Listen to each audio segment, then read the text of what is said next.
a Playlyst original.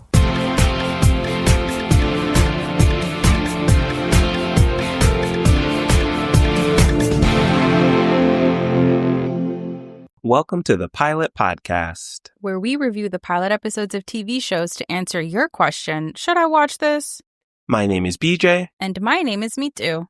And this week, we're watching All Her Fault on Peacock, Just Alice on Netflix, The Beast in Me on Netflix, and Heated Rivalry on Max. So stay tuned to the end to find out what BJ's memoir would be about. Oh, well, while I think about that, how about you tell us what's happening in the suburbs? You're talking about All Her Fault on Peacock. In this mystery thriller, Marissa, played by Sarah Snook, experiences a mother's worst nightmare when her son vanishes from a playdate. And they really dive right into this tense, drama-filled world as she's looking for her baby. I was suspicious of every single person. It was so tense. The stakes of a child missing is terrifying. I thought we had a really classic start to a miniseries like this, including another one with Dakota Fanning on Netflix, where we're dropped into what the conflict is. There's no buildup. We open with, as a light spoiler, Marissa being unsure where her child is, and it just grows from there. And I thought that was a really smart choice because the show is just a really good soapy drama / whodunit. And it works with such a simple premise because we can focus on all of the adults.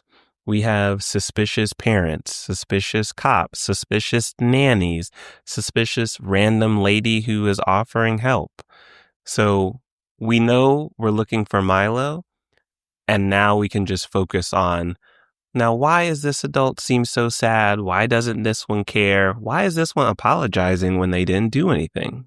Everybody was a little inactive to me, though, and that helped to make everyone very suspicious. I'm not sure if this is just like super wealthy culture happening. So, with respect to the wealthy community, y'all let me know how y'all do things. The many of you wealth managers who listen to this podcast. But I thought it was odd how still everyone was and how much they were relying on the police or conversations with each other, or even when Marissa waits for her husband, Pete, played by Jake Lacy, to come home rather than just harassing him immediately, hoping that maybe he has their child. So I thought that helped to make everyone feel very suspicious, because I just think in my home that would have been handled by my family very differently. So I liked the way that built the tension, and I liked the undercurrent or this underlying story of how hard it is to be a mom in this community. In the scene where the police are asking Marissa and Pete things about their son, Pete defers to Marissa in a way that is so telling. They ask who the son's teacher is. He looks at Marissa. They ask about the son's allergies. They ask, what was the son wearing that day? And in each instance, Pete is looking to Marissa, and she is the one answering the questions. And then we learn that another mom in this community, Jenny, played by Dakota Fanning, has a similar dynamic in her home, and they bond prior to this missing child awfulness at a kind of PTA-style event where they talk about how tired they are of people calling them amazing moms. Yes, there's this whole story where they are choosing between raising their children and their careers. And both Marissa and Jenny have found a different approach to doing that. Yeah. And both of them are using nannies, which also adds to another layer of who are these kids around all the time. But it's interesting that their identity as a mom is coming up so much in the missing case of Milo when, like you said, they're a little too patient. We need boots on the ground. We need to be canvassing the neighborhood. Let's get active. Like, we know he was picked up from school, so let's start there and just do a little walk around the neighborhood. My mom would have turned that quiet suburb upside down. Yes. Yes. Literally upside down. Literally, you would see her pick up houses from their foundation. shake them until everyone came out, be satisfied that she doesn't see me, put the house back down, and go to the next one. Mm-hmm. And that's as much as I can describe of what that lady would do behind me if I were missing. The other piece, though, that was a bit disorienting that you pointed out to me before we started recording is that it's a bit out of order. Yes, they do try to orient you with like, this is day 1, this is day 27, but they jump around a bit. And I don't think this type of story needed that. Yeah. Like there are enough secrets and enough questions for us to ponder about that we can just go in order. I agree. You can trust how juicy it is. So now that we know it's juicy, will you watch more episodes of All Her Fault on Peacock? 100%. I'm in. This is such a solid miniseries concept. The acting is so good. I love Sarah Snook in this. I love Dakota Fanning in this. It's very juicy. This is something that I will absolutely just spend a weekend with. And I would say for miniseries Mystery Hive, for people who love a little book adapted into a show hive, you will enjoy this one. This is like curl up on a Sunday and finish this in a day kind of watching.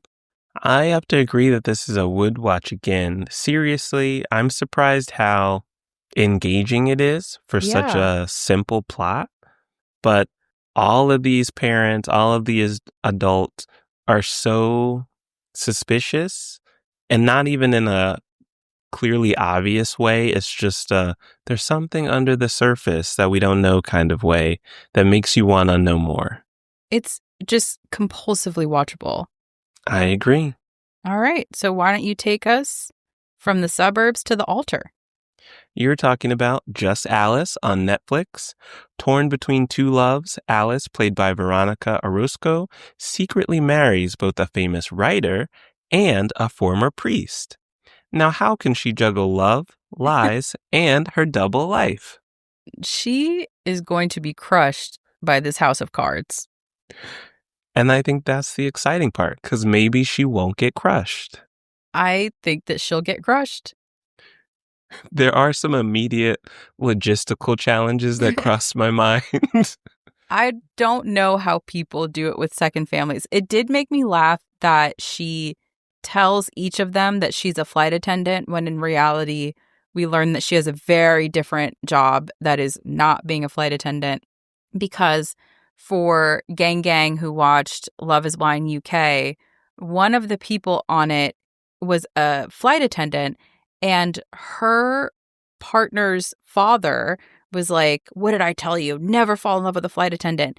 And my friend and I watched the whole season, and we were like, what is this weird obsession with like thinking flight attendants are holding secrets? But I learned from this show, if you're a flight attendant, you have a second family. That's a joke. I do not want to make that something that... We respect all flight attendants and people in the flight industry. You're doing a great service for that public transportation method. Yeah. And Alice is not representing y'all very well. I bet you are very stand-up parents, very stand-up partners to all your families in all of your major regions. But Alice, she doesn't seem to care that she is leading on these two men. And I think that makes it more engaging to me, because I'm like, what is her end goal? Yes, I don't think that there was enough story to hold me in this first episode. What I will say is she has these two moments, one with her best friend who is just fully aware of what she's doing, which I thought was interesting. Very fun. And with one of the men that she loves, where she speaks with them so emphatically about how her heart finally feels complete that I, by the end of it, bought it. I was like, I don't know, maybe some people need two husbands. I was just like, maybe this is just something that needs to happen for Alice, because she just absolutely needs to be partnered with each of these men. I mean, that's what she feels. And that made it interesting. While I, again, don't think that there was enough that happened, there was too much buildup for me to get to the altar for her to make this really wild decision to be married to two different people. I think it just takes too long to get there in this first episode. And it was interesting to have an episode that is shorter, like 35 minutes. It still felt like it dragged a bit. But those two conversations where she just emphatically makes clear, I feel whole now because of these two different men. That was where the show was most interesting. And that, I think, is the thing that would make me want to watch more episodes of it, is just like understanding what that means. Because it is depicted so clearly that she just like needs these two separate people.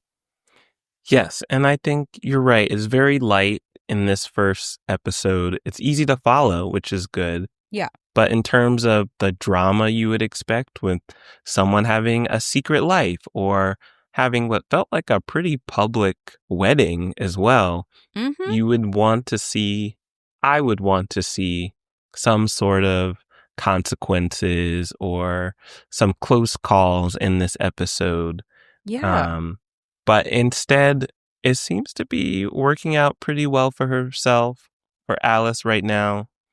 And like you, I really liked her best friend, Susanna, played by Costanza Camello.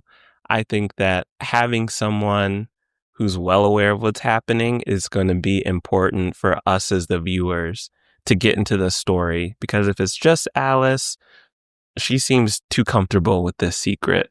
And both of these men are devoted to her. Which is also going to be interesting. I wonder when they will meet. Because it will happen. I hope. All right. Well, do you want to watch more episodes of Just Alice on Netflix? Maybe she'll land this plane? I don't think she'll land the plane, but I will watch again casually to see where it all ends up. I think they have the makings for an interesting story. I agree the pilot was slow, but there's a lot of potential with where this could end up. How do you feel? I agree. I would watch again casually. This is not one like All Her Fault where I'm about to sit and watch everything in one day, but I am still intrigued to learn what happens. So for Messy Hive, for Love Triangle Hive, I think you'll be interested in this one. Okay, so how about we go from someone balancing two different loves to someone who has lost the love of their life? You're talking about The Beast in Me on Netflix. In this miniseries, Aggie, played by Claire Danes, is an author who agrees to write a book about her new neighbor, Niall, played by Matthew Rhys, a real estate executive who allegedly killed his late wife. So, me too, something we often see in shows as of late, it seems to be a trend, is this disoriented, unreliable narrator. Yeah. And I think Aggie fits that to a T, maybe even 200%. Yes, she is unreliable because of how much grief and rage and anger that she is always feeling, which I thought was an interesting way to do that. And I think that Claire Danes particularly is pulling off that disorientation really well, because we've seen this kind of character in The Girl on the Train, The Woman in the Window, The Lady on the Stairs, like, in all of these that different genre. Stories. That lady in the backyard looking at her neighbors, wanting to know what's going on. It's a title that takes up about half the book's cover. So in all of those, or in a lot of those, the women struggle with substance use issues. They're often like drunk or something when they see something happening, so they cannot trust themselves. In this case, Aggie is clear as day with regard to like where her head is and substances. She is intentionally sober, which we see. She is just so filled with rage, especially, bloodlust, that it clouds her ability to see what is happening around her because of a very acute grief that she is experiencing. And I think that is interesting. And again, I think Claire Danes specifically plays that really interestingly. She pulls it off well. You really see how it is driving away people in her life, from her ex-wife to there's even some tension between her and her mom, even though her mom is still being supportive as supportive as she can. Yeah. And I think it really stood out to me when she has lunch with her neighbor, Niall, played by Matthew Rhys. And he does something that I would feel comfortable saying we'd all be a little worried about, a little hesitant to continue eating with said person. To her, she's like, oh, we're the same. We see the world through the same lens. Like Candy to Nene, we see each other. What I liked about that lunch was it really got us into the cat and mouse of this relationship because she is a past writer, very successful writer, and Mm-hmm. she has stopped after experiencing a pretty significant tragedy in her life. But that investigative mind, of course, is still there. Mm-hmm. And then she has this really compelling subject in front of her, which is her neighbor. And he wants her to write this book about him, but specifically to clear up this idea that he killed his late wife. She seems to be on the fence about that. The whole world seems to be on the fence about that. But what I loved about that lunch scene is you see her start to get him on his toes, but then you see how he is such a successful business person because he really lays the charm on thick. He reads her. He figures out how to say things to start to disarm her. And I love the way that Claire Danes plays it, where she can't even tell. Aggie cannot even tell that she is like in his web yet until he says a couple things that are a shade too far. And she realizes like she has relaxed into this trap that he has set. Yes, he has such charisma that you start to forget that, oh, there's some disturbing allegations about him. Mm-hmm.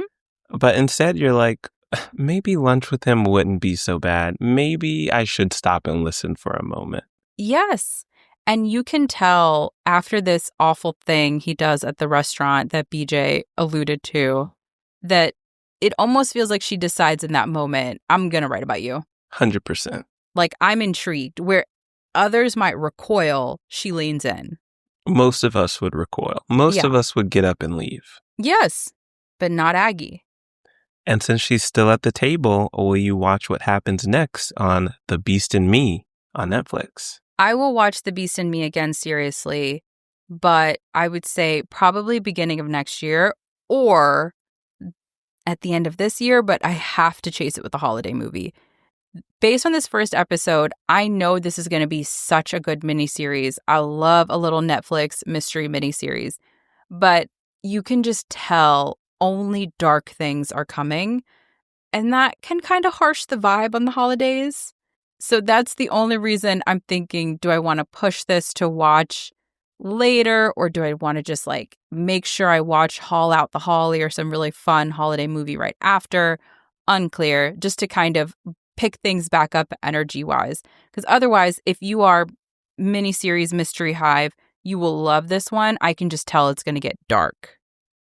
That is a good point. I think I will stick with Would Watch Again casually. You did remind me that the last scene of this pilot episode is dark. Yeah. And that probably sets the stage for what the rest of the season will be like. Yes. But I still want to see what is Niall going to do? What is he capable of? What is Aggie willing to put up with for her own book writing sake? Because I think The Beast in Me is about both of them. I think they each have a beast in them. And they awaken it in each other. Yeah, they'll bring out the beast in each other. Mm-hmm. Well, see, now I really do have to keep watching. So do you want to watch another cat and mouse game? I think you're talking about Heated Rivalry on Max.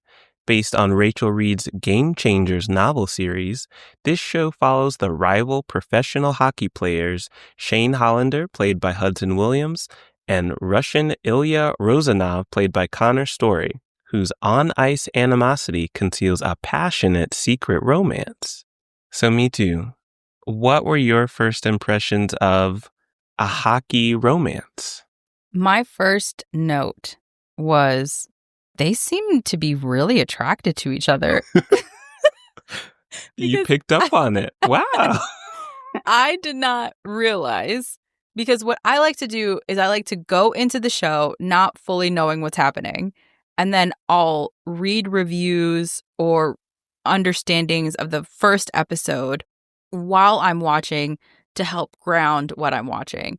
And so when they have these kind of like longing looks at each other because they're on these competing teams constantly, be it for their country, be it for their continents or regions, be it for their dedicated teams, even within the same league, there are these like stolen glances. There's the moment where they're working out next to each other.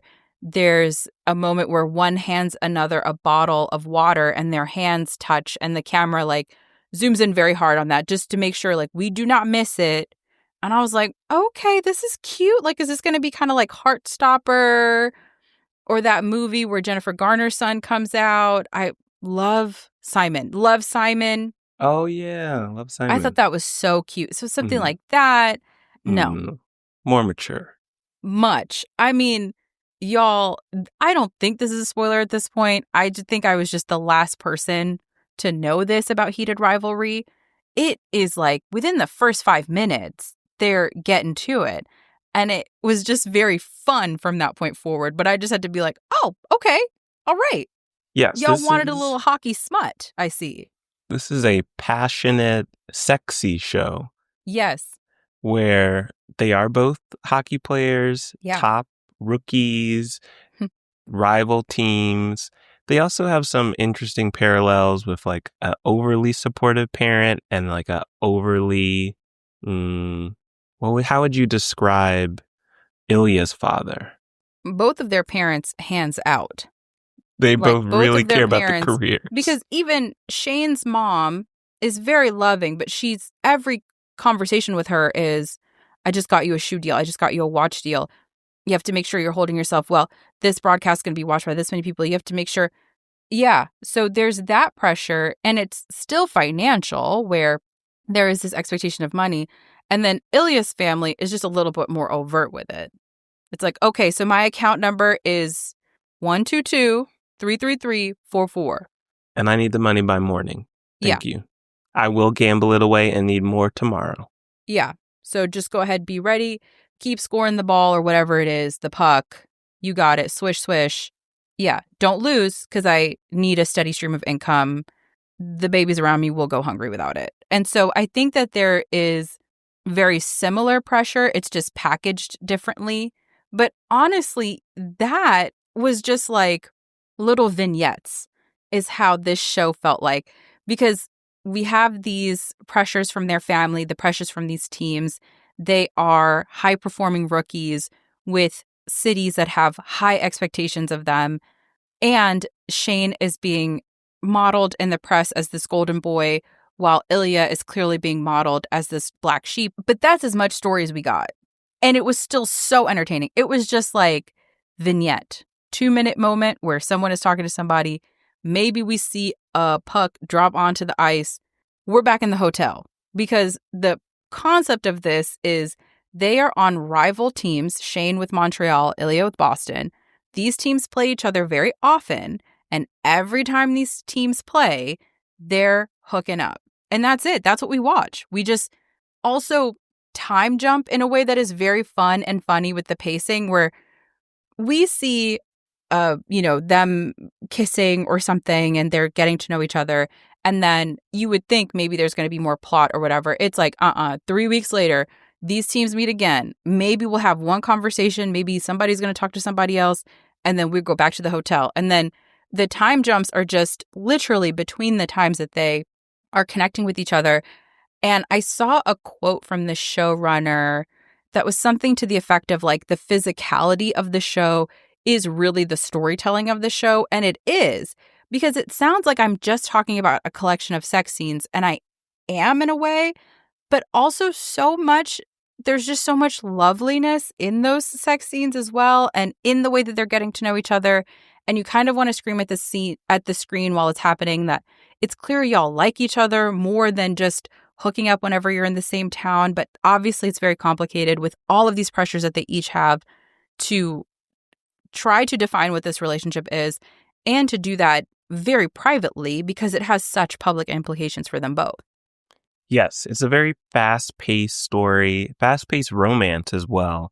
It's like you said, we're doing the time jumps.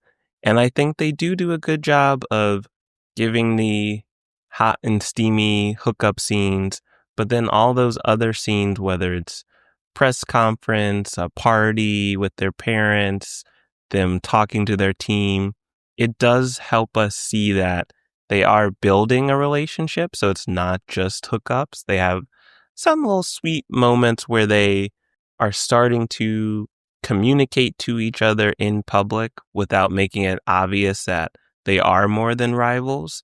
So the rivalry and heated rivalry, I would say, is more of for show and more of what the news is putting out of there, because they don't seem that competitive, and nor do we see them play much hockey. There seems to be no stunts in this pilot. No stunt doubles needed for this program. You can trust the actors to kind of skate toward each other, smile, and then drop the sticks onto the ground.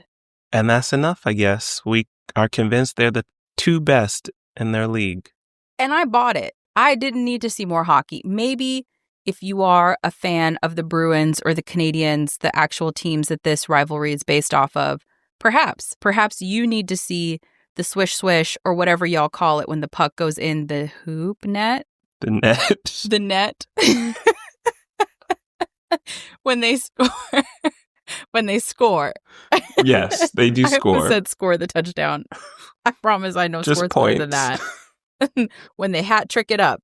In any case, like maybe if you're real hockey hive, you need to see that. I didn't need to see that. When they were like, Shane does the puck so good, we are just in awe of this rookie. And Ilya, also, he does hockey stick and puck so good. And I just trust it implicitly.